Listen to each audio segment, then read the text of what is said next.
So, kung gaano sila kaganda, time fly. And then, para siyang buhay ng tao na tumatanda. So, parang ganun din, guys. Tingnan nyo. And then, after that, they try to make it dry naturally. And they become like this.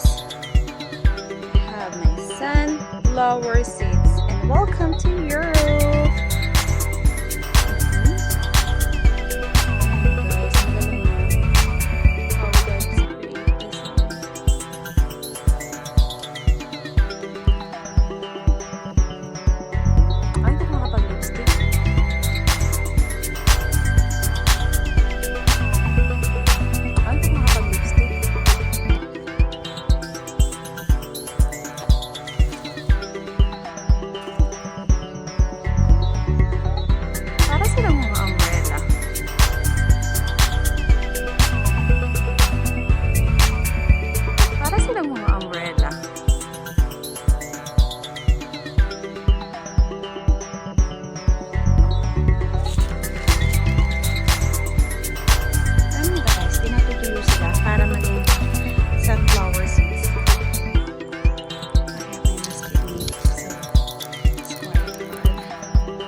Hello guys! Welcome to Sunflower Farm. Kaso nga lang, dead sila.